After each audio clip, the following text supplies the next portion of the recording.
صباح الخير. واحنا بنعمل السي في ناس كتيرة بتسأل يعني ايه احط الكي ووردز الخاصة بالوظيفة بتاعتي في السي في، او يعني ايه اصلا ان الاي تي اس سيستم يعني بيكون بيسيرش على الكي ووردز الخاصة بالشغلانة بتاعتي في السي في.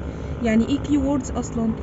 طيب الكي ووردز دي بتكون هي عبارة عن ان انا بشتغل وظيفة معينة زي الهيومن ريسورس مثلا، ليها description واضح ان انا مثلا بشتغل على البيرسونال، بشتغل على payroll، بشتغل على البنفيتس.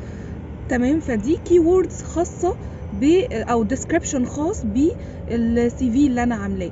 يعني لما انا احط ان انا بشتغل HR specialist مثلا، او personal specialist في الشركة الفلانية، بينزل على الديسكريبشن ويشوف ايه الفانكشن اللي انا بعملها في البيرسونال تتطابق مع الوظيفة دي and so on. ايه الشهادات اللي انا خدتها مثلا في الهيومن ريسورس تتطابق مع المجال بتاعي ده.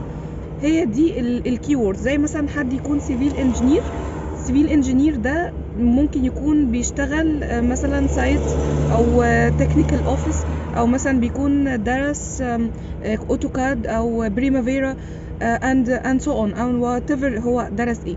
الفكرة كلها ان الكيوردز دي تكون عبارة عن الديسكريبشن اللي انا كاتباه هو مطابق للشغلانة اللي انا بشتغلها ولا لا، الكورسز اللي انا خدتها والتريننجز مطابقة للشغلانة دي ولا لا. عشان كده ال ATS بيكون ليه keywords لكل وظيفة، هو بيدور عليها في السي في، بيقارن الاتنين ببعض.